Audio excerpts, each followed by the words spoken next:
할렐루야. 귀한 수요기 되어 오신 모든 성도님들을 주님의 이름으로 환영하고 또한 축복합니다. 우리 앞뒤 옆 좌우 보시면서 인사하실까요? 참 잘 오셨습니다. 이렇게 인사하겠습니다. 네, 함께 우리 이 시간 주님 아버지 한 분만을 바라보며 이 시간 두려운 마음 가진 자여 함께 찬양하며 나아가겠습니다.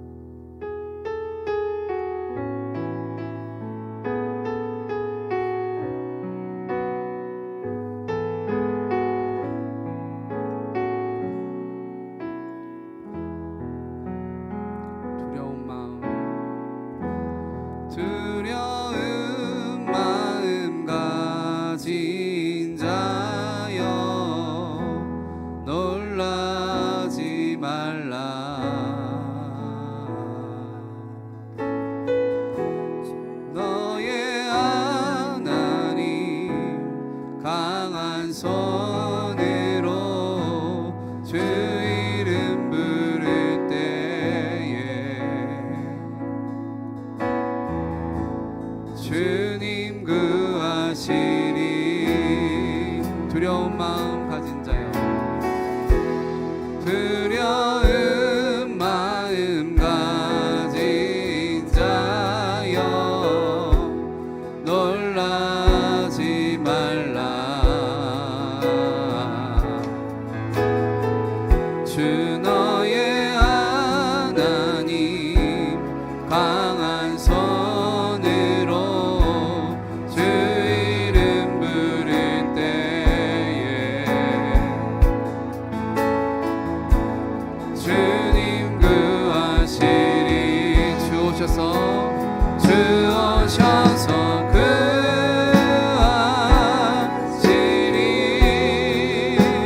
주 오셔서 구원하시리.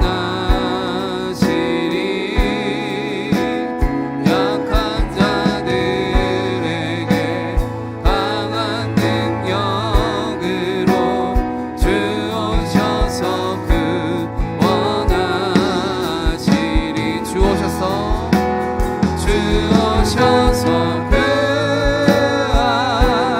구하시리. 주 오셔서 구원하시리. 눈을 들어보라. 회복의 능력을 주 오셔서 구원하시리.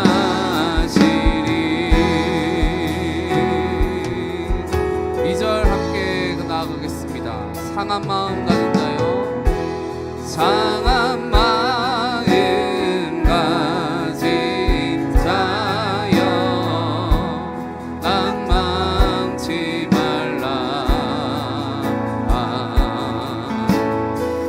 주 너의 하나님 사랑의 팔로 주 이름 부를 때에 주님 구하시리. 주님 구하시리. 주 오셔서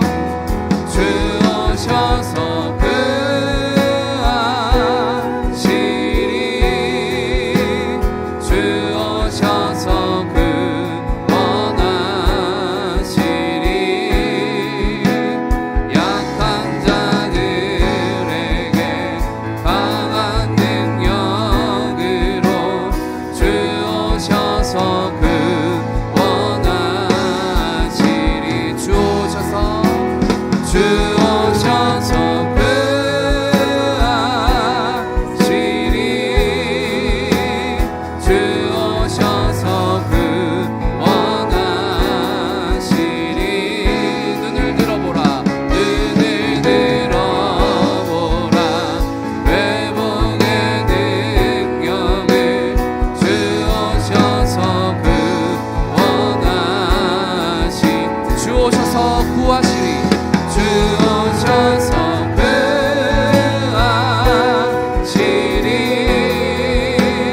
주 오셔서 구원하시리. 눈을 들어보라. 회복. 눈을 들어보라.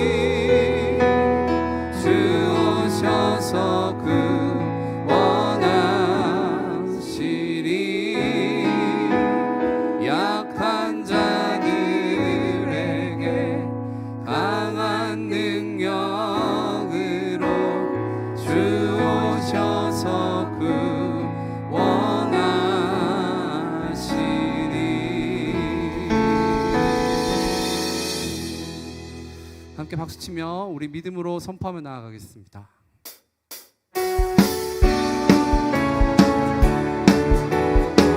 찬양하세 찬양하세 찬양하세 찬양하세 함께 소리 높여 찬양 드리세 찬양하세 찬양하세 찬양하세 찬양하세 찬양하세 함께 소리 높여 찬양 드리세 찬양받기에 합당하신 주님 언제나 동일하신 주 무릎 꿇고서 주 이름 외치세 예수 나의 왕 예수 나의 왕 예수 나의 왕 아멘 찬양하세 찬양하세 찬양하세 찬양하세 찬양하세 함께 소리 높여 찬양 드리세 찬양하세 찬양하세 찬양하세 찬양하세 찬양하세 함께 소리 높여 찬양 드리세 찬양받기에 합당하신 주님 언제나 동일하신 언제나 동일하신 주 무릎 꿇고서 주 이름 외치세 예수 나의 왕 예수 나의 왕 예수 나의 왕 아멘 나의 반석이신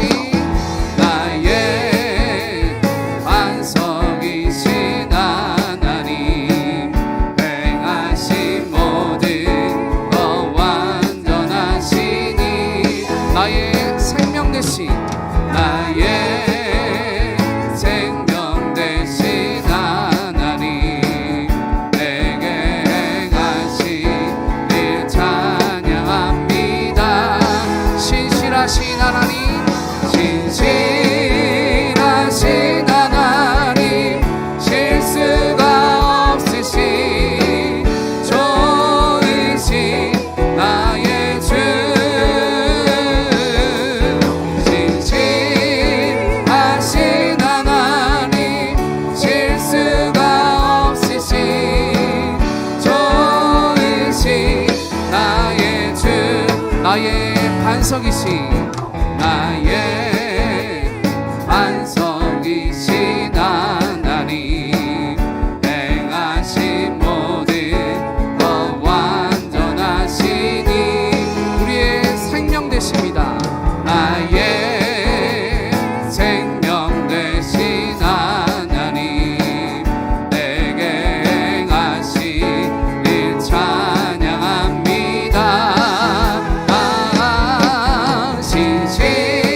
신실하신 하나님 실수가 없으신 좋으신 나의 주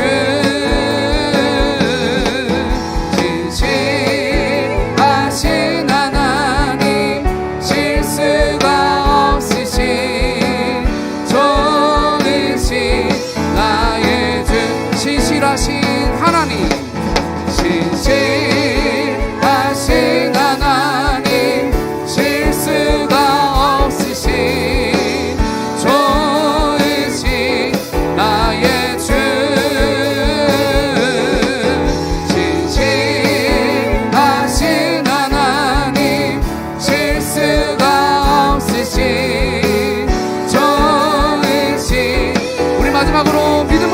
기뻐하시면서 신실하신 진실하신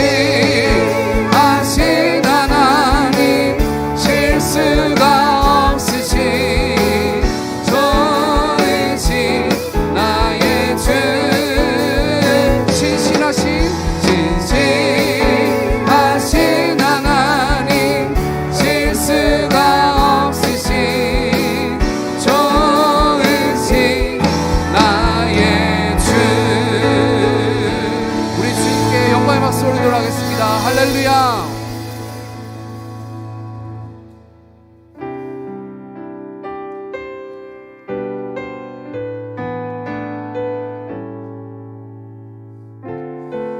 우리 신실하신 주님께서 우리에게 말씀하십니다. 아무것도 두려워 말라.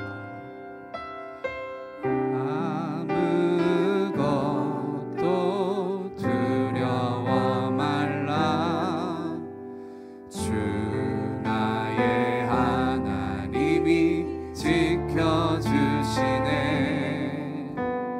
놀라지 마라. 겁내지 마라. 주님 나를 지켜주시네. 아무것도 두려워 말라. 아무것도 두려워 말라. 주 나의 하나님이 지켜주시네. 놀라지 마라. 겁내지 마라. 주님 나를 지켜주시네. 내 맘이 힘에 겨워 내 맘이 힘에 겨워 지칠지라도 주님 나를 지켜주시네. 세상에 험한 풍파 몰아칠 때도 주님 나를 지켜주시네.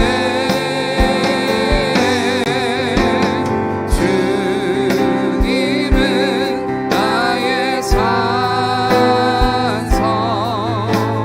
주님은 나의 요새. 주님은 나의 소망. 나의 힘이 되신 여호와. 한 번 더 처음부터 고백하며 나아가겠습니다. 아무것도 두려워 말라. 주 나의 하나님이 지켜주시네. 놀라지 마라. 겁내지 마라. 주님 나를 지켜주시네. 내 맘이 힘에 겨워 지칠지라도 내 맘이 힘에 겨워 지칠지라도 주님 나를 지켜주시네. 나를 지켜주시네. 세상의 험한 풍파 세상의 험한 풍파 몰아칠 때도 주님 나를 지켜주시네.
같이 통성으로 함께 기도하시고 우리 예배자로 나아가겠습니다. 하나님 아버지, 우리 인생 가운데 모든 어둠과 두려움이 물러나게 하여 주시옵소서.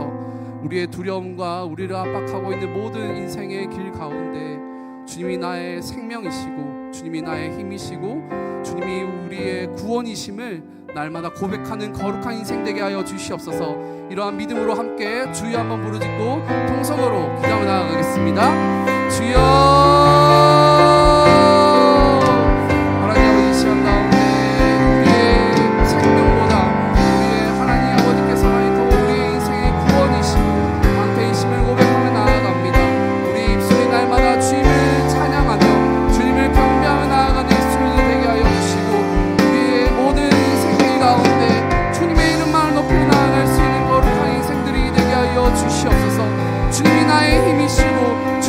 구원이시며 우리의 인생 가운데 어떤 두려움이나 폭풍이 몰려올지라도 여호와께서 우리의 생명의 피난처이심을 고백하며 나아가는 거룩한 인생들이 되게 하여 주시옵소서. 하나님을 한 분만에 갈망하며 나아갑니다. 하나님 아버지, 우리 인생을 책임져 주시고 주님의 길로 인도하여 주시고 생명의 길로 우리를 날마다 구원하게 하여 주시옵소서.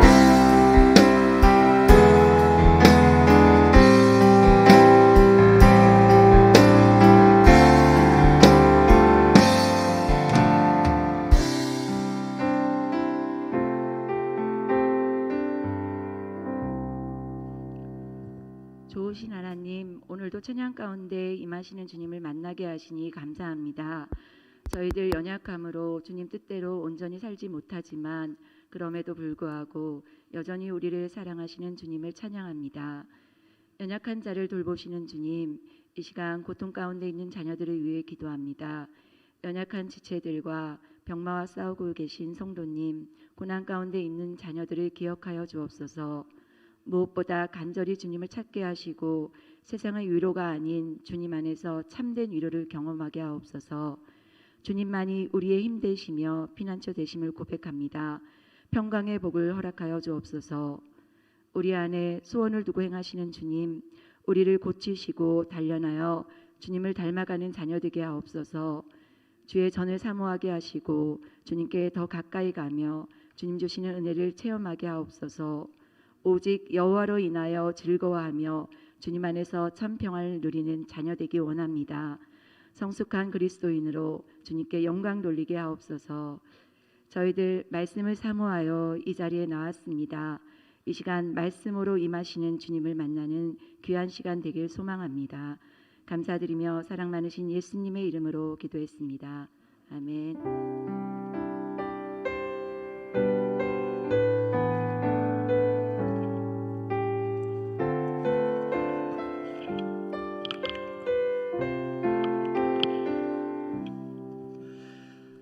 네, 여러분 반갑습니다. 우리 같이 한번 인사할까요? 반갑습니다. 고맙습니다. 그리스도 완전 충만 일체은혜 감사.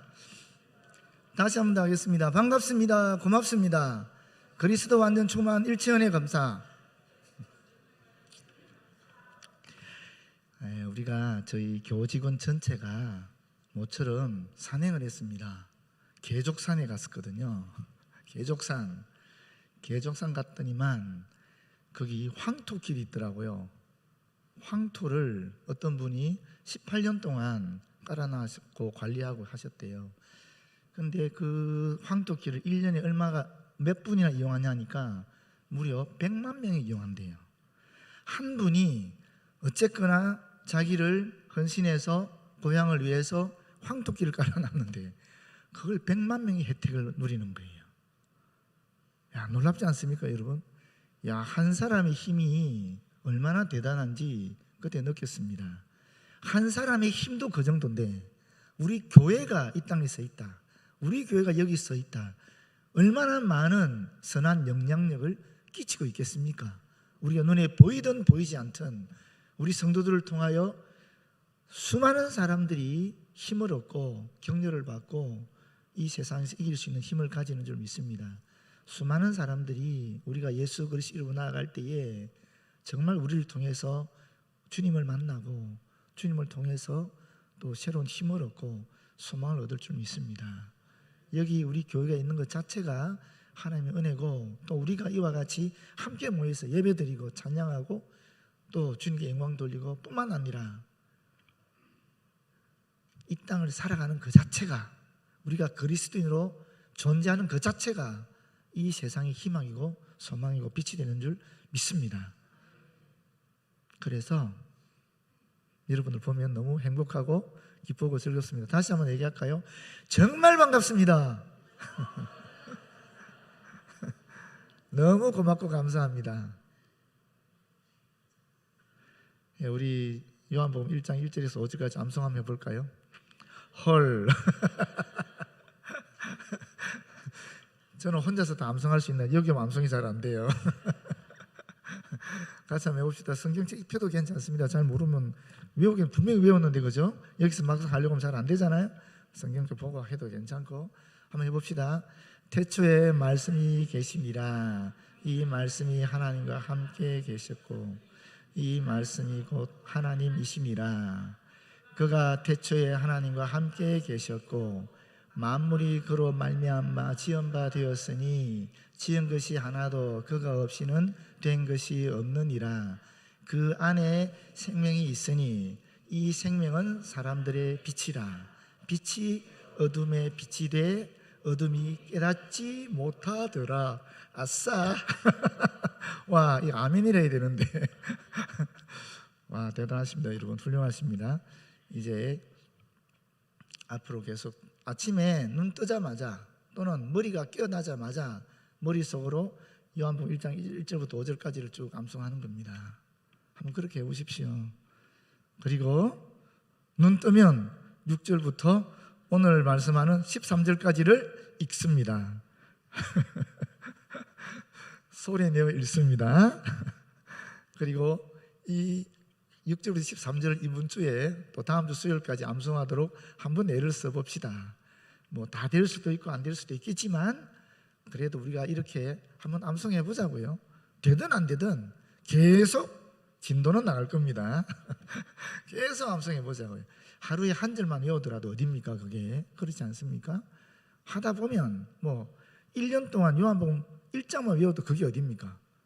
그렇지 않나요? 안 하는 것보다 훨씬 나은 거예요. 안 하는 것보다 하면 한 절이라도 남으니까 뭐 10년 동안 요한복음 다 외워도 상관이 없죠. 한번 생각해 보세요. 여러분 일생 속에 10년을 거쳐서 요한복음을 다 외웠다. 그리고 10년 후부터 돌아가시는 그날까지 요한복음은 늘 암송하면서 사신다. 상상할 수 있습니까? 얼마나 멋진 인생입니까? 그렇지 않습니까? 그러니까 안 되더라도 되는 만큼 외우고 또 지나가고 또 반복해서 또 외우고 또 지나가고 어쨌거나 이렇게 10년 하면 요한복음 하나는 최소한 우리가 안 외우겠습니까? 10년이면 그렇게 넉넉한 마음을 가지고 편안하게 우리가 말씀을 늘 암송하면서 가면 좋겠습니다. 네, 오늘은 6절부터 13절 말씀입니다. 하나님께로부터 보내심을 받은 사람이 있으니 그의 이름은 요한이라. 보내심을 받았다. 이 사실 이것은 예전의 선지자들, 구약의 선지자들에게 한 말씀이거든요. 특별한 임무를 띠고 사명을 띠고 파송되었다라는 뜻이죠. 특별하게 출생했다라는 뜻 아니겠습니까? 그런데 그 요한입니다. 이 요한의 이름 뜻이 뭔지 혹시 아세요? 이름 뜻은 하나님의 은혜로운 선물이라는 뜻입니다.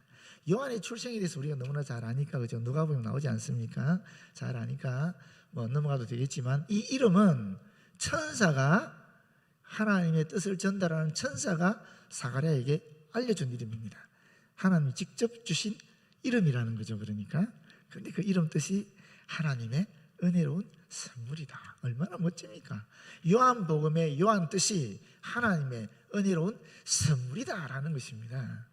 요한복음은 하나님께서 우리 주신 은혜로운 선물이라는 거죠. 그 다음에 보시게 되면 그가 증언하러 왔으니 라고 되어 있습니다. 증언하러 왔으니 요한의 사명은 뭔가? 증언하러 왔다라는 것입니다. 이 증언이라는 말이 굉장히 중요하죠. 이 증언은 순교라는 의미와 같은 단어 어근을 갖고 있습니다. 그러니까 증언한다라는 것은 결국 내 생명을 바친다는 의미와도 통한다는 말입니다.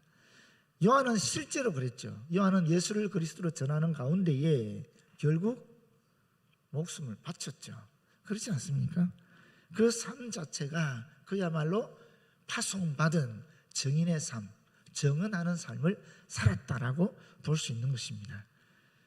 여러분, 요한만 이와 같이 파송받은 자들일까요? 아니죠.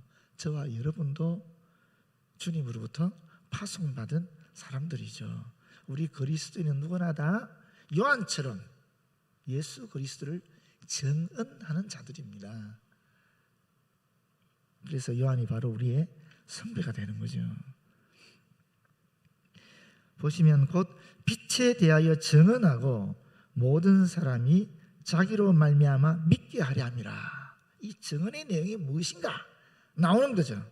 이 정언의 내용은 예수를 믿게 하는 것이다. 누구를 통해서? 자기 자신을 통해서. 요한 자기를 통해서 예수께서 그리스도이심을 믿게 하는 것이다. 저와 여러분이 바로 우리 자신을 통해서 예수를 그리스도로 믿게 하는 요한과 똑같은 사명을 갖고 이 땅에서 존재하고 있다라는 것입니다. 8절, 그는 이 빛이 아니요, 이 빛이 아니요를 직역하면 이렇습니다. 결코 비친 적이 없었으며 비칠 수가 없다라는 것입니다.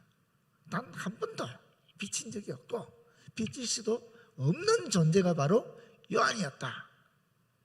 즉 저와 여러분이다, 이런 얘기죠. 근데 사실 이 사람들이, 그 당시 사람들이 세례 요한을 빛으로 여겼어요. 메시아로 여긴 사람들이 많았습니다. 누가복음 3장 15절에 보면 나옵니다.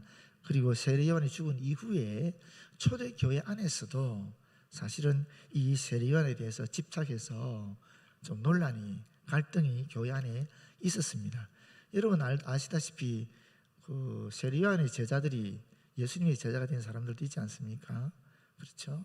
안드레, 요한, 사실 다 세례 요한의 제자였다 그래요. 제자였다가 예수님께 와서 예수님의 제자가 된 사람들이다 하는 얘기가 성경에 나오잖아요.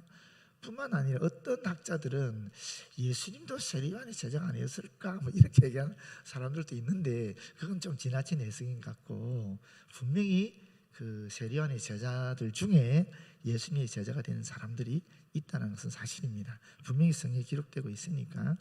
그래서 이 세례 요한의 영향력이 상당했다라는 것입니다. 그 시대에.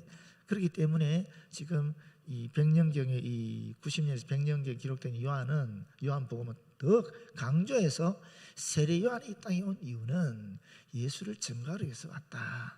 세례 요한이 빛이 아니다. 빛이 아니다. 세례 요한은 빛에 대해서, 예수님에 대해서 증거하러 온 사람이다. 우리도 그와 같은 존재다. 우리 그리스도는 이와 같은 존재다. 우리도 빛이 아니고 빛을 증거하는 요한과 같은, 세례 요한과 같은 그런 존재들이다 라고 지금 사도 요한이 가르쳐주고 있는 것입니다. 그래서 분명하게 그는 이 빛이 아니요 이 빛에 대하여 증언하러 온 자다라고 이야기하고 있는 것입니다. 9절입니다. 참빛 곧 세상에 와서 각 사람에게 비추는 빛이 있으나니, 여기 참이란 말이 우리가 생각할 때는 거짓과 반대되는 개념의 참, 가짜와 반대되는 개념의 참, 이렇게 생각하기 쉬운데, 여기서 말하는 참이라는 것은 그런 의미가 아닙니다. 여기서 말하는 참이라는 것은 영원한 것으로 해서 참. 그러니까 이 참과 거짓, 뭐 진짜와 가짜, 이거는 상대적인 색이잖아요. 그지요? 이걸 넘어서는 거예요. 이 참과 거짓으로 구별되기 이전, 그 넘어선 상태의 그런 참을 얘기하는 거예요. 빛이 죄송합니다. 땅이 혼돈하고 공허하며 흑암이 깊음 위에 있고 하나님의 신은 수면에 운행하시더라 할 때, 그때는 사실은 다양한 그런 질서가 없는 무질서한 상태거든요. 거기 무질서한 상태에서 질서를 만든 것이 하나님이시잖아요. 그러면 그 다음에 질서를 만들 때 사용했던 게 빛이지 않습니까? 빛. 그런데 그 빛은 지금 여기서 말하는 빛과 어떤 차이가 날까요? 결국 말하면 무질서가 있고 질서가 있다는 개념이니까, 이게 결국 무질서 반대말이 질서라는 개념이잖아요. 어둠의 반대말이 빛이라는 개념이거든요. 이거는 창조된 거라는 거예요. 그렇지 않습니까? 이미 창조된 거라는 거예요. 그런데 이 무질서와 질서, 어둠과 빛 이전에 빛이 있었다라는 거예요. 창조되기 전에 빛이 있었다라는 거예요. 그분이 누구예요? 하나님이시죠. 그분이 누구십니까? 말씀인 예수 그리스도죠. 그분이 바로 성령 하나님이시라는 겁니다. 삼위일체 하나님은 이 질서, 무질서, 어둠과 빛 있기 이전에 빛으로 존재하신 분이거든요. 스스로 존재하신 분이니까 상대적 세계가 아니라는 거예요. 절대적 세계, 초월적 세계 속에 계시는 분이라는 겁니다. 그런 의미에서 여기서 참이라는 것을 얘기하는 겁니다. 이것은 상대적 개념의 거짓과 가짜와 비견되는 반대되는 그런 개념의 참이 아니라는 거예요. 그 이전에 영원한 그런 참을 지금 원형으로서 참을 이야기하는 것입니다. 그래서 요한복음은 굉장히 수준이 다릅니다. 좀 다른 것하고 다른 복음서하고 좀 수준이 달라요. 영혼의 세계를 다루고 있는 거니까. 말씀드렸잖아요. 창세기 1장 1절에 말하는 태초와 요한복음 1장 1절에 말하는 태초가 다르다고. 그렇죠? 말씀드렸죠? 이 창세기 1장 1절의 태초는 천지가 창조된 시작점을 얘기하는 것이고, 여기서 말하는 태초라는 것은 요한복음 태초는 영원, 시간이 창조되기 그 이전의 영원을 얘기하는 것이라고. 그 요한복음은 그 영원을 지금 다루고 있는 것입니다. 참이라는 개념도 성경에 참 많이 나오지만 그럼에도 불구하고 같은 참이라도 개념이 다른 거예요. 뒤에 또 요한이 말하는 이 아들 개념하고 또 바울이 말하는 또 아들 개념이 조금 다른 것도 제가 조금 설명해 드리겠습니다. 우리가 성경에 똑같은 단어라도 그 문맥이나 누가 얘기했느냐에 따라서 차이가 나는 것을 그렇게 살펴볼 수 있습니다. 그래서 어디 요한복음에 있는 참의 개념을 다른 데 가서 누가복음의 참과 연결하는 또 애매한 부분들이 있어요. 그 문맥을 잘 파악해야 같을 수도 있고 다를 수도 있고 그렇다는 것을 알 수 있기 때문에 문맥이 참 중요합니다. 자, 그렇다면은 여기서 말씀드리는 것은 이제 참빛, 그 세상에 왔습니다. 누구겠어요? 당연히 예수 그리스도겠죠, 그죠? 각 사람에게 비추는 빛, 그 참된 빛, 즉 원령으로서의 빛이 과거에 계속적으로 존재해 왔다라는 겁니다. 그런데 과거에 계속적으로 영원 전부터 존재했던 이 빛이 세상에 사람들이 각 사람에게 비추었는데 이걸 하면 안 되죠. 이제 이 존재가 어떻게 됐습니까? 10절에 보면 그가 세상에 계셨으며라고 얘기하셨습니다. 세상에 계셨다. 그리고 또 뭐라 그럽니까? 세상은 그로 말미암아 지은 바 되었으되 또 세상은 그를 알지 못하였다. 이렇게 말하고 있습니다. 여기 세상이 세 개 나오는데 이 세상이 다 뜻이 달라요. 같은 세상이 아닙니다. 우리가 생각할 때 똑같은 세상인 것 같잖아요. 우리말은 똑같으니까. 근데 의미가 다 조금씩 다릅니다. 첫 번째 나오는 이 세상은 인간 세계를 의미합니다. 시간과 공간, 이런 인간 세계로서의 세상을 의미합니다. 그러면 반면에 그 뒤에 두 번째 나오는 세상은 뭐냐면은 예수께서 말씀으로 창조된 모든 세계를 얘기하는 것입니다. 피조된 모든 세계, 인간 세계와 모든 피조 세계는 또 다르지 않습니까? 마지막에 나오는 세상은 뭐냐면 말씀을 알아차리지 못한 인간들만을 의미하는 겁니다. 그래서 이 세상이라는 단어가 똑같이 나옴에도 불구하고 첫 번째 나오는 세상은 인간 세계를 얘기하는 것이고 두 번째 나오는 세상은 하나님이 창조한 모든 피조 세계를 얘기하는 것이고 세 번째 말하는 세상은 그 빛을 알아차리지 못한 사람들을 이야기한다는 뜻입니다.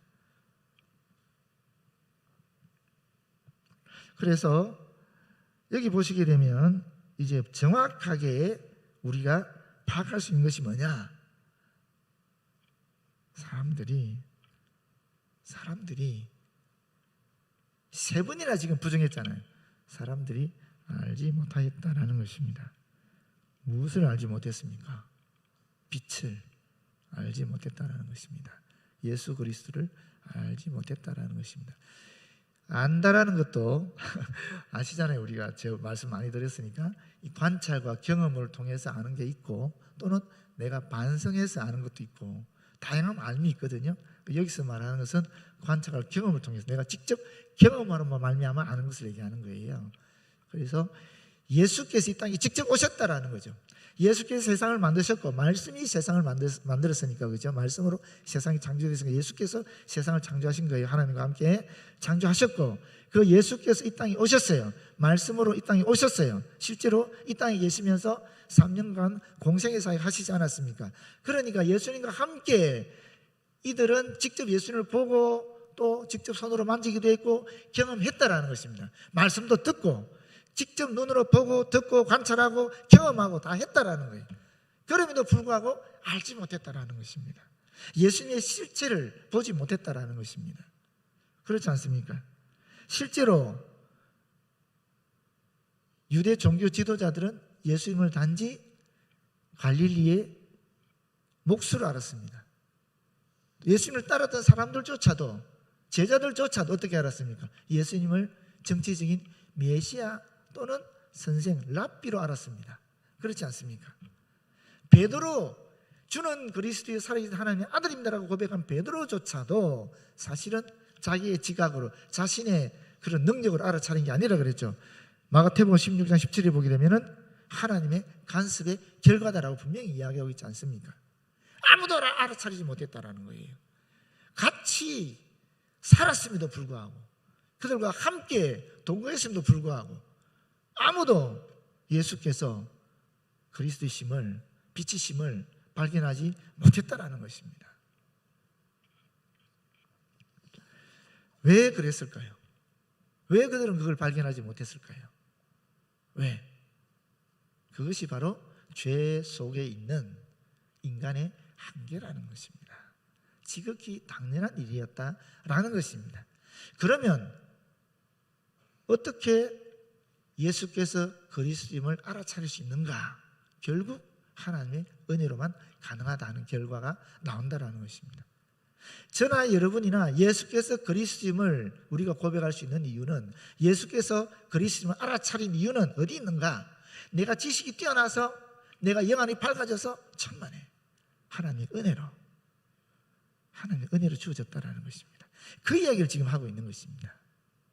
하나님의 은혜 없이는 결코 우리는 예수님을 빛으로서, 우리의 구세주로서 알아차릴 수가 없다라는 것입니다.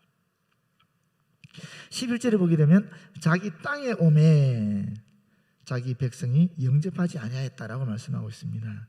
이 자기 땅이 오늘날 전쟁이 터지고 있는 팔레스틴 지역이죠. 예수께서 활동하셨던 이스라엘 땅, 거룩한 땅입니다. 이 땅은 매우 특별하고 중요한 땅이죠. 왜? 하나님의 인류 구원을 위해서 하나님께서 직접 이 땅에 내려오신 곳이기 때문에 특별한 땅이 되는 것이요. 이스라엘 민족에게는 더합니다. 이스라엘 민족은 그 땅은 하나님이 자기들에게 주신 땅인데 왜 주셨느냐? 선택된 민족으로 주셨다라고 여기는 거거든요. 그렇기 때문에 이 사람들은, 유대인들은 거기를 목숨 걸고 지킬 수밖에 없는 것입니다. 반면에 팔레스틴 사람들 입장에서는 억울하지요. 그렇지 않겠습니까? 아니 2000년 동안 그 땅에서 자기들이 살았는데 어느 날 갑자기 와서 이것이 하나님이 자기들에게 주신 땅이라면서, 우리 조상의 땅이라면서 무력을 밀고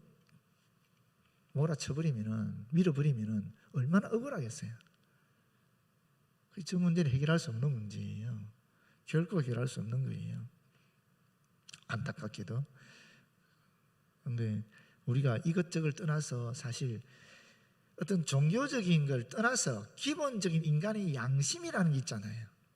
그렇지 않습니까? 그 양심에 의하면은 어린애를 죽이거나 그 민간인을 그냥 죽이는 그건 아닌 것 같아요. 다른 건 모르겠는데 제가 그 정치적인 것도 있고 다양한 뭐 민족의 한도 있을 것이고 뭐 있겠지요. 그래도 그건 아닌 것 같아요. 그래서 더 안타깝고 그렇습니다. 그러나 이스라엘 입장에서도 또 저기 팔레스틴 사람들 입장에서도 서로 양보할 수 없는 것 같아요. 그 다음에 보시게 되면 자기 백성이라는 말이 나오죠. 자기 백성. 자기 백성은 하나님의 선민이고 하나님의 성민이기도 하고 하나님의 소유로 출애굽기 19장 5절에 말씀하고 있습니다. 그런데 이 이스라엘 백성이 그리스도를 영접하지 않았을 뿐만 아니라 배척했잖아요. 그 결과가 무엇입니까? 그 결과 선민이라는, 또 거룩한 백성이라는, 성민이라는 그 타이틀을 뺏겨버린 것입니다. 그전에 혈통으로 내려왔지요. 그 혈통으로 내려온 이스라엘 백성의 하나님의 선민이라는 그 특권을 이들이 잃어버리게 되었고, 그 특권이 어디로 넘어왔습니까? 예수 믿는 사람들로 넘어와 버렸다는 겁니다. 그건 뒤에 좀 더 제가 설명해 드리도록 하겠습니다. 12절에 영접하는 자, 곧 그 이름을 믿는 자들에게는 하나님의 자녀가 되는 권세를 주셨으니, 이거 제가 지난 주일에도 설명해 드렸는데, 근데 여기 시간에도 다 설명 못 드린 부분이 여기 있어요. 이 한 구절만 해도 굉장히 깊은 의미가 담겨 있는데, 첫 번째가 뭐냐면 이 영접한다라는 말입니다. 이 영접한다라는 건 보통 우리가 주인으로 있으면서 손님을 영접할 때, 환대할 때 영접한다 그러잖아요. 그런 의미가 아닙니다. 이것은 뭐냐면 손님이 아니라 내가 내 삶의 주인으로 받아들인다라는 의미입니다. 손님이 아니라 나의 삶의 주인으로 받아들이는 것입니다. 누구를? 예수님을. 그런데 이것이 과거형으로 되어 있어요. 과거의 일회적 동작으로 되어 있어요. 다시 말하면 예수님을 영접하는 그 순간에 우리는 하나님의 아들, 딸이 된다라는 것입니다. 단 한 번 예수님을 내 삶의 주인으로 받아들이는 그 순간에 우리는 하나님의 아들, 딸이 된다는 것을 말하고 있습니다. 그리고 그 영접한다는 구체적인 또 설명을 하고 있는데, 구체적인 설명은 보충 설명으로 볼 수 있어요. 그것을 이 본문에서는 그 이름을 믿는 자다라고 얘기하고 있습니다. 그 이름을 믿는 자. 히브리 사람들에게, 유대인들에게 이름이라는 것은 단순한 이름이 아니죠. 그 이름을 가진 존재의 본질을 얘기하는 것이거든요. 그러니까 그 이름을 믿는다라는 것은 예수라는 존재를, 메시아로서 받아들인다라는 의미를 가지고 있는 것입니다. 그런데 이것은 또 묘하게 이게 계속적인 의미를 갖고 있는 분사로 되어 있어요. 그런데 우리가 예수님을 내 삶의 주인으로 받아들이는 건 단 한 번 일어나는 사건인데, 그 다음에 내 삶의 주인으로 계속적으로 고백해야 된다는 것을 말하고 있는 겁니다. 계속적인 고백. 언제 어디서나 누구를 만나든지 간에 예수님이 나의 주인이시다, 예수님이 나의 구세주라는 것을 계속적으로 고백해야 되는 것을 의미하고 있는 것입니다. 그러면서 또 재미있는 것은 하나님의 자녀 되는 권세를 주셨으니라고 얘기하고 있지 않습니까? 이 주셨으니 하는 말은 또 이게 과거형으로 되어 있어요. 다시 말하면 예수님을 영접하는 그 즉시 하나님의 아들 되심을, 하나님의 아들이 됨을 다시 한번 강조하고 있다는 겁니다. 여러분, 헷갈릴 수가 있는데, 그런데 우리가 안 헷갈릴 수 있는 방법이 있죠. 왜냐하면 지금 보십시오. 제일 앞에 영접하는 자가 주어잖아요. 그리고 그 뒤에 하나님의 자녀 되는 권세를 주셨다는 게 동사잖아요. 주동사잖아요. 그 안에 있는 건 다 수식하는 것들이거든요. 보충 설명하는 것들이거든요. 그런데 단 한 번 내가 내 삶의 주인으로 예수를 그리스도로 영접하면 바로 우리는 하나님의 아들과 딸이 되는 그런 권세를 획득하게 된다라는 거예요. 그런데 그거로 끝 아니라는 거죠. 끝이 아니라 그 다음에 우리가 해야 할 일이 있는데, 그게 뭐냐? 그것은 바로 내 삶의 주인으로 끊임없이 내 삶에서 고백하며 살아가야 된다는 것을 의미하고 있는 것입니다. 그런데 이걸 잘 못하면 구원파가 되는 거예요. 구원파는 중간에 있는 것을 빼버렸어요. 중간에 믿는 자들에게 하는 말을 뺐어요. 그래서 단 한 번 영접하면 하나님 아들, 딸이 되니까 그 다음부터는 어떻게 살아도 상관이 없다, 이렇게 되는 거거든요. 근데 그게 아니라는 거예요. 내 삶의 주인으로 예수를 그리스도 받아들이게 된다면 우리는 우리 삶에서, 우리 삶을 통하여 예수께서 그리스도임을 끊임없이 고백하며 살 수밖에 없다라는 것입니다. 근데 그런 고백 없이 늘 살아간다, 그거는 주님을 나의 삶의 주인으로 영접하지 않았다는 증거가 된다는 것이죠. 이해하셨죠? 무슨 말인지. 대단히 중요한 얘기예요. 근데 이 한 구절 속에 그런 의미가 다 담겨 있습니다. 그러면서 하나님의 자녀가 되는 첫 번째 방법은 받아들인 것이라면, 두 번째 방법은 뭐냐? 여기 나옵니다. 혈통으로나 육정으로나 사람의 뜻으로 나지 아니하고, 혈통으로도 나지 아니하고 육정으로도 나지 아니하고 사람의 뜻으로 나지 아니하였다. 세 번 부정한 거죠, 그죠? 그러면서 오직, 이제 긍정하는 거지 않습니까? 세 번을 부정하고 난 다음에 한 번 긍정하는 거예요. 이 문장이 얼마나 중요하면 이렇게 앞에서 세 번이나 부정하고 뒤에 한 번을 긍정하면서 엄청나게 강조하고 있겠습니까? 그만큼 중요하다라는 거예요. 그게 뭡니까? 그게 바로 하나님께로부터 난 자들이다라고 얘기하는 것입니다. 하나님께로부터 났다. 유일한 구원 얻는 방법이 뭐냐? 바로 하나님께로부터 나야 된다는 것입니다. 하나님께로부터 났다. 이게 무슨 뜻일까요, 이게? 간단히 생각해 보십시오. 제가 이 땅에 태어났습니다. 내 의지로 태어났습니까? 내가 원해서 태어났습니까? 내가 뱃속에 있으면서 엄마, 아빠, 나 이제 1965년 3월 6일 몇 시에 내 태어날게 하고 내가 딱 태어났습니까? 아니잖아요. 무슨 말인지 아시겠죠? 내 의지가 아니라는 거예요. 하나님의 의지로 된다라는 거예요. 하나님께서 낳았다라는 거예요. 철저하게 하나님의 은혜로 이 모든 일들이 이루어진다라는 것입니다. 내가 내 삶의 주인으로 예수 그리스도를 받아들이고 싶지만 하나님의 은혜가 아니면 안 된다라는 거예요. 아무리 내가 노력해도 안 되는 것이 내 삶의 주인으로 예수님을 받아들이는 거예요. 근데 저와 여러분 이 자리에 앉아있는 이유는 그게 되니까 앉아있잖아요. 그게 되었으니까 앉아있잖아요. 이보다 더 큰 은혜가 어디 있냐는 거예요. 이것을 여기서 얘기하는 것입니다. 그래서 우리가 이 부분을 바울은 뭐라 그럽니까? 새로운 피조물이라고 그럽니다. 우리가 육신으로 난 상태가 있고 하나님으로 난 상태가 있는 거죠. 부모로부터, 육신의 부모로부터 태어난 것은 한 번 태어난 것이지만 하나님으로부터 태어난 것은 새로운 피조물이 되는 거죠. 완전히 질적으로 변화된 근본적으로 다른 존재가 되어버린다라고 이야기하고 있는 것입니다. 그게 바로 하나님의 아들, 딸의 권리를 가지는 것입니다. 권세를 가지는 것입니다. 특권을 가지는 것입니다.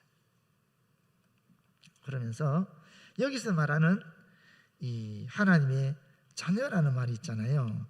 이 하나님의 자녀라는 말이 있는데 이 12절의 자녀는 영접하는 자 곧 그 이름을 믿는 자들에게는 하나님의 자녀가 되는 권세라 해서 이 12절의 하나님의 자녀라는 말은 반드시 출생을 통해서만 나오는 그 자녀를 얘기합니다.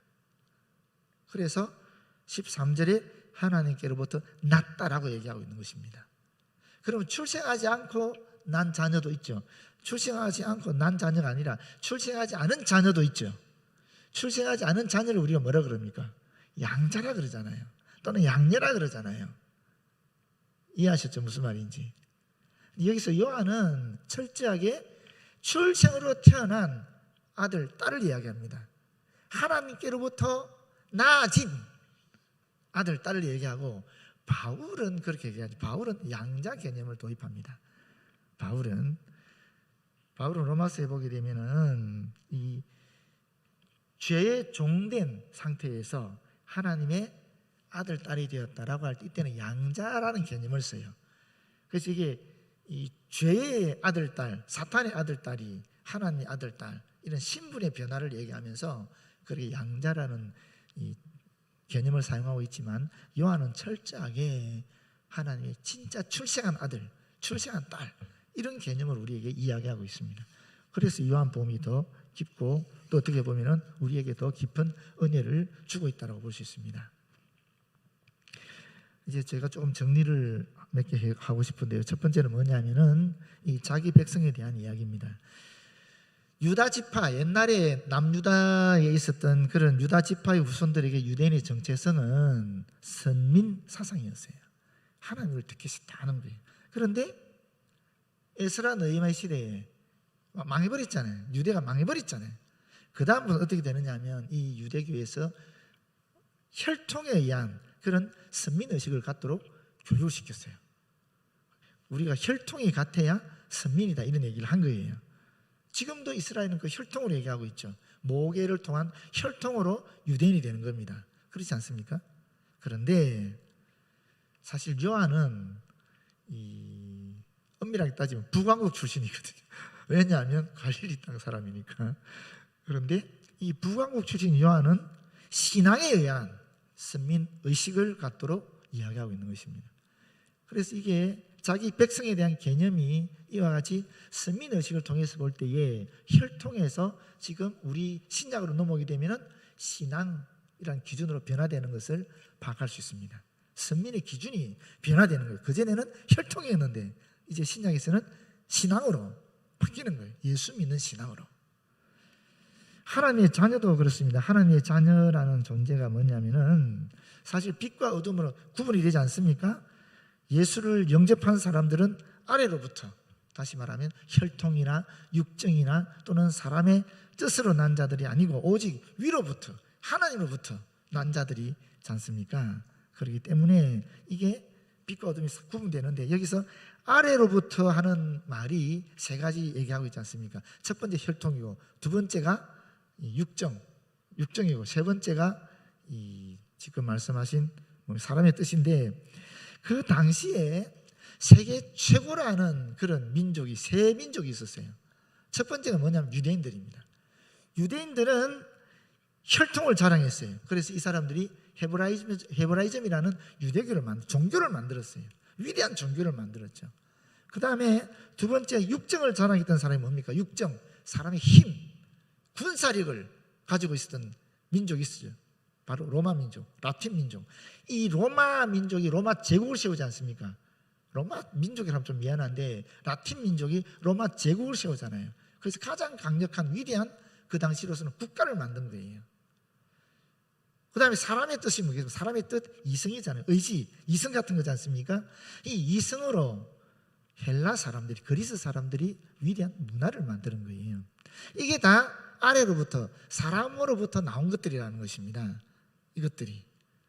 반면에 위로부터 예수님을 믿는 신앙은 하나님으로부터 오는 것이고 하늘에 속한 것이 되는 것이고, 앞에서 말한 세 가지는 아래로부터는 다 땅에 속한 것이라는 겁니다. 어둠에 속한 것이 되는 거죠. 그래서 하늘에 속한 땅에 속한 것이 빛과 어둠이 탁 나눠지는 것을 여기 보여주고 있는 것입니다. 그리고 정말 중요한 개념이 여기 하나 있는데, 이게 바로 기준이 바뀐 변화입니다. 기준의 변화라고 볼 수 있어요. 어쩌면 이게 혁명으로 볼 수 있습니다. 예수님이 성육신 하시면서부터 완전히 기준이 바뀐 거예요. 그 이전에 예수님이 오시기 전 기준과 예수님이 오신 이후의 기준이 완전히 바뀌어버렸다고 볼 수 있습니다. 그게 무엇이겠어요? 바로 예수 그리스도라는 기준이 생긴 겁니다. 그래서 요한복음에서는 태초에 말씀이 계셨다라고 얘기하고 있는 것이고, 그 말씀이 하나님이시다. 그 말씀이 천지를 창조했다. 그 말씀이 우리의 구세주다는 개념을 계속 설명하고 있는 것입니다. 그래서 예수님 오시기 전과 예수님 오신 이후를 딱 나눠버리는 것입니다. 그게 역사적으로 시대적으로 바뀐 게 오늘날 우리가 말하는 서기 개념이죠. 그렇지 않습니까? 예수님 오시기 전, 기원 전, 기원 후로 바뀌었는데 이게 바로 이런 영적인 질서 가운데에 사람들이 받아들인 거예요. 그래서 세상 속에 적용이 된 겁니다. 우리도 알지 못하는 가운데 그런 영적 질서 속에 받아들인 것이 바로 기원 전, 기원 후라는 볼 수 있는데, 중요한 것은 뭐냐? 성육신 사건이 모든 기준을 바꿈으로 말미암아 혁명이 일어나게 되었다는 것입니다. 왜 그런가 보십시오. 돈이 많은 사람, 권력이 많은 사람들이 그 당시는 하늘에 속한 빛의 존재들이었어요. 그렇지 않았습니까? 근데 이제는 어떻게, 예수님 오시고 난 다음에 어떻게 됩니까? 다 필요 없어요. 가난한 사람이든 힘이 없는 사람이든 천민이든 상관이 없이 예수 믿으면 하늘에 속한 존재가 돼, 빛의 존재가 되어버리는 거예요. 기준이 바뀌어버린 거예요. 여러분, 이게 엄청난 혁명적인 사상입니다. 그렇지 않습니까? 그 구체적인 증거가 바로 우리나라 역사예요. 제가 수도 없이 말했어요. 머슴의 아들이, 머슴이 아니죠, 백정의 아들이 우리나라 최초의 교수가 됐습니다. 아시죠? 그죠? 그리고 머슴이 누가 됩니까? 저기 갑자기 이름이 기억나. 저기 대전신학대학을 세우신 이자기 목사님이 되셨잖아요. 제가 여러 번 말씀드렸잖아요. 그러니까 이게 혁명이에요, 혁명. 이런 혁명이 일어나는 거예요. 그래서 히브리 11장 38절에 뭐라고 합니까? 그리스도인은 세상이 감당할 수 없는 사람들이라고 얘기하는 것입니다. 기독교 가는 곳마다 혁명이 일어나는 겁니다. 기존에 있었던 가치관을 뒤집어 버리니까. 원래 기독교가 들어가기 전에는 빛이었던 존재가 기독교가 들어가면 어둠이 되고, 어둠이었던 존재가 예수 믿게 되면 빛이 돼 버리니까 이게 혁명적인 생각이죠. 그래서 기독교가 들어가는 데마다 권력자들이 무서워하는 겁니다. 계속 막으려고 하는 겁니다. 너무나 혁명적인 사상이니까. 사실 우리나라에 동학이라는 게 있지 않습니까? 그 인내천 이런 개념이 다 사실은 기독교 사상에 들어간 거로 다들 알고 있거든요. 왜 동학이라 그렇게 했어요? 동학이라는 것이 서학에서 나왔거든요. 서학이 기독교예요. 천주교, 기독교예요. 그게 기독교 사상을 이 사람이 받았는데, 이 최재우가 받았는데, 그렇다고 천주교인이 될 수가 없으니까 동학이라고 만든 거, 이름을. 서학에 반대해서 동학이라 그런 거예요. 기독교 사상이 들어오면서 혁명적인 일들이 우리 한국 안에서도 역사 속에 일어났던 거거든요. 그런데 우리나라 역사에서만 있었겠습니까? 아니라는 거예요. 전 세계 역사 속에 기독교 들어가는 곳곳마다 이런 역사들이 일어났다는 것입니다. 개인의 삶의 변화가 될 뿐만 아니라 가정이 변화되고 민족의 변화하는 역사들이 일어났다는 거예요. 그래서 예수 그리스도 이 땅에 오신 것은 단순히 영적인 진리이고 종교적인 진리일 뿐만 아니라 그야말로 실제적인 현실적인 세상을 변혁시키는 그런 힘으로 작용했다라는 것입니다. 기준이 바뀌어버리니까. 그래서 우리가 정말 예수님을 그리스도로 정확하게 말씀 그대로 내 삶의 주인으로 받아들였다면은 우리가 원하든 원치 않든 우리가 가는 데마다 이와 같은 역사가 일어나게 돼 있어요. 세상 사람들은 그것이 아무런 문제가 없지만 우리는 그게 문제가 되는 것들이 한두 개가 아니거든요. 그렇지 않습니까? 그래서 기독교인들이 혁명가들인 겁니다. 세상을 변화시키는 변혁자들인 것입니다.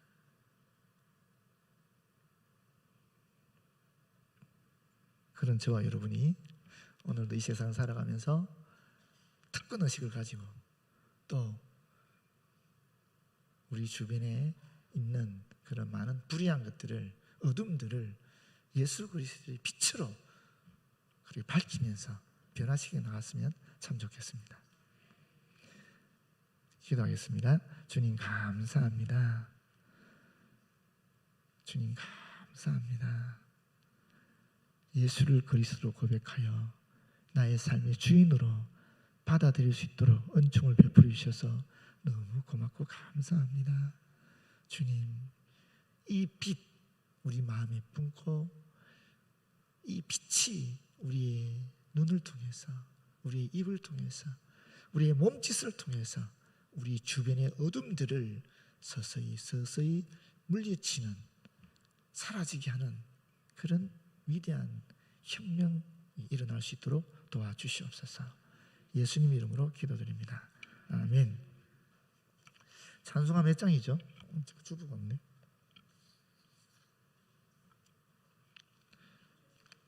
네? 359장요? 네, 359장 부르겠습니다.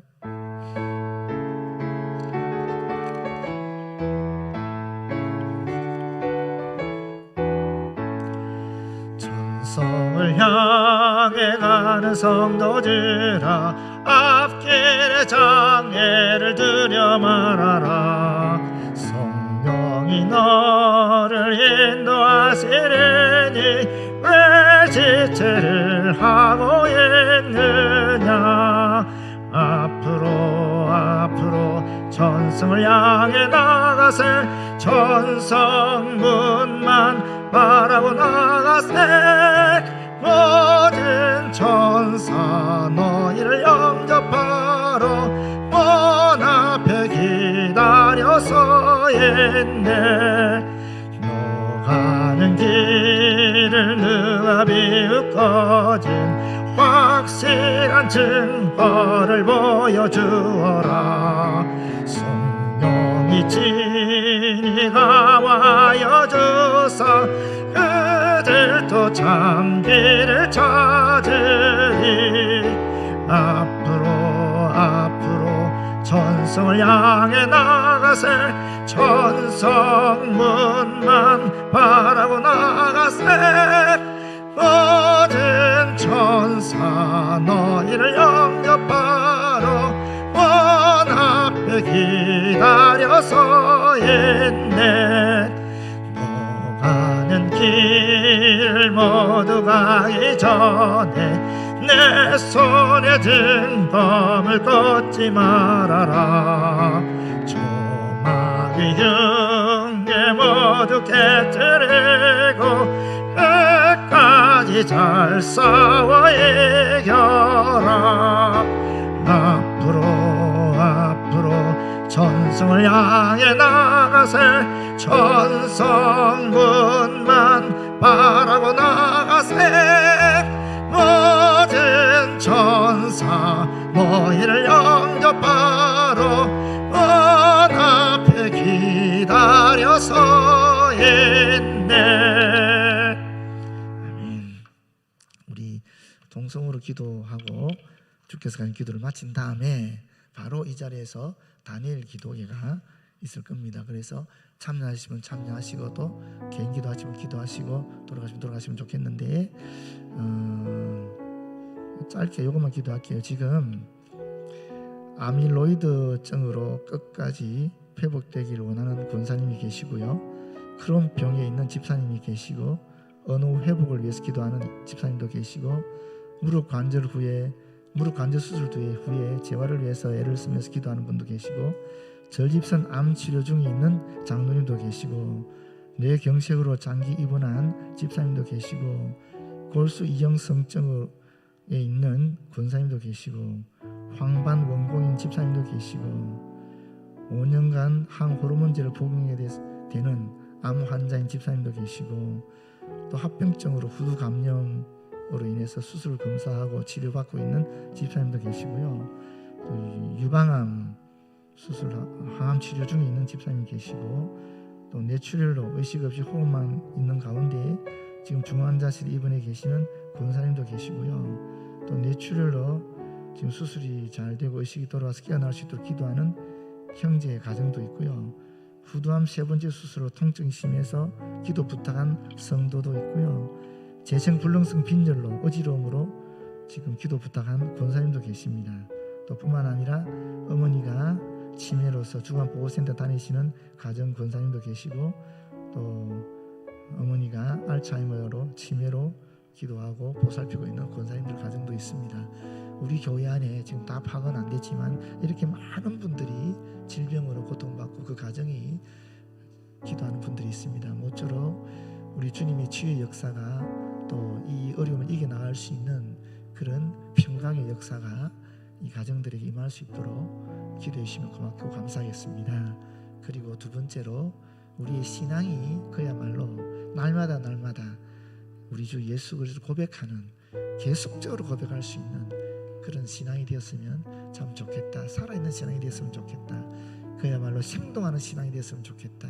주님과 나와 더불어 살고 또 내가 주님과 더불어 살고 내가 가는 곳곳마다 주님의 영광이 드러나는 그런 것을 실제로 경험하는 그런 생동감 있는 그런 신앙이 되었으면 좋겠다 하는 기도를 같이 통성을 하고 난 다음에 주께서 가르친 기도로 마치도록 하겠습니다. 아버지 하나님, 우리 교회 안에 수많은 성도들이 여러 가지 질병의 문제로 고통받고 있습니다. 또 함께하는 그 가족들이 이를 위하여 기도하면서 주님의 간절한 치유의 역사를 기대하고 고대하며 바라보고 있습니다. 주님 붙잡아 주시옵소서. 주님 붙잡아 주시옵소서. 참으로 간절히 바라고 나오니 주의 성령께서 고통받는 한 분 한 분 찾아가 주셔서 그 마음을 위로하여 주시고 그 영혼을 위로하여 주시고 그 상처받은 모든 심령 속에 은총을 베풀어 주시며 특별히 질병의 모든 부위 속에 손을 얹어 주셔서 치유하여 주시기를 원합니다. 성령의 역사가 오늘 이 시대에도 살아계신 주님을 통하여 일어날 줄 믿사오니 주님 역사하여 주시옵소서. 주님 역사하여 주시옵소서. 아버지 간절히 바라보나오니 이 치유 사건을 통하여, 아니 이 질병의 사건을 통하여 주님께서 나와 함께 하시구나, 여전히 주님은 살아계시고 나와 함께 하시구나 하는 것을 고백하는 고백신앙의 감정들이 날마다 일어날 수 있는 우리 교회를 주님 인도하여 주시옵소서. 이곳에 참여한 모든 성도들을 붙잡아 주시기를 원합니다. 주님 간절히 원하오니 우리의 신앙이 생동하는 신앙 되기를 원합니다. 우리의 신앙이 살아있는 신앙이 되기를 원합니다. 아버지 하나님, 우리가 나의 삶의 주인으로 우리 주 예수 그리스도를 단 한 번 영접함으로 말미암아 영원한 생명을 얻었는데, 영원한 생명을 얻고 거기서 끝나는 것이 아니라 날마다 내 매일의 삶 속에서 예수님을 그리스도로 고백하는 살아있는 신앙으로 살아갈 수 있도록 주님 인도하여 주시옵소서. 그래서 내 안에 있는 그리스도께서, 내 안에 있는 빛 대신 그리스도께서 내 온몸을 통하여, 내 삶을 통하여, 나의 모든 접촉되는 사람들을 통하여 드러날 수 있도록 인도하여 주시고, 내 주변에 있는 어둠들이 나를 통하여 우리 주 예수 그리스도의 빛으로 물러나는 놀라운 역사들이 일어날 수 있도록 주님 인도하여 주시옵소서. 주님 역사하여 주시옵소서. 우리는 주님을 믿습니다. 비록 나는 부족하고 연약하나, 비록 나는 어쩔 수 없이 나약한 존재이나, 그럼에도 불구하고 우리 주 예수 그리스도를 믿습니다. 주님 역사하여 주시옵소서. 우리를 권고하여 주시고, 우리를 일으켜 세워주시고, 우리에게 믿음을 다하여 주시고, 우리에게 능력을 주시고, 우리에게 하나님의 아들 딸 되는 권리를 회복시켜 주셔서 주님, 우리 앞에 놓이는 모든 어둠의 세력들을, 악한 영의 세력들, 주님의 거짓 영의 역사들을 이겨나가고 물리치고 사라지게 할 수 있도록 주님 인도하여 주시옵소서. 그래서 사나 죽으나 주님께 음악 돌려 우리들이 이루어지도록 주님 인도하여 주시고, 그야말로 우리를 통하여 주님 영광 받으시고 이 세상에 하나님의 피망을 깃들 수 있도록 주님 역사하여 주시옵소서. 주님 역사하여 주시옵소서. 우리 한 사람 한 사람을 주님 붙잡아 주시고 주님 함께하여 주시옵소서. 주님 함께하여 주시옵소서.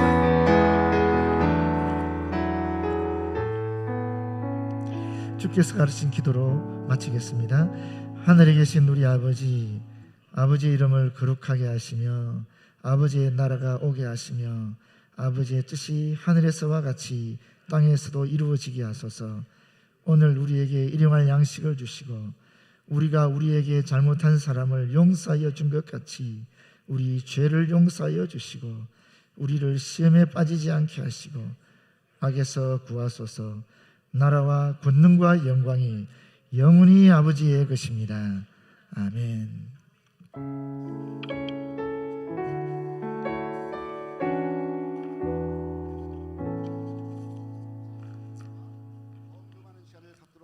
하겠습니다. 다 함께 기도하겠습니다. 살아계신 하나님 아버지, 하나님을 아버지라 부를 수 있음에 감사드립니다. 올해에도 다니엘 기도를 통해 크신 은혜를 부어주실 줄 믿습니다. 주님의 은혜가 특별히 어려움에 처한 이웃들에게 흘러가기를 소원합니다. 은혜의 강물이 나를 통해 흘러가게 하시고, 사랑의 연금이 흘러가는 곳마다 죽었던 영혼들이 살아나고, 육신의 질병으로 고통받는 자들이 치유되고 회복되어지는 역사가 일어나게 하여 주시옵소서. 감사를 드리며 존귀하신 예수 그리스도의 이름으로 기도합니다. 아멘. 이제 준비된 영상을 보면서 사랑의 헌금을 드리도록 하겠습니다.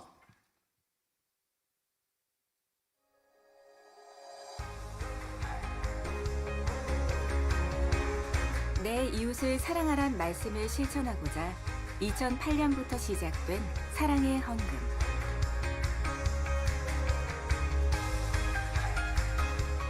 주님이 주신 말씀에 따라 사랑과 도움이 필요한 우리 이웃들에게 온기를 전달하는 창구가 되어 주었습니다.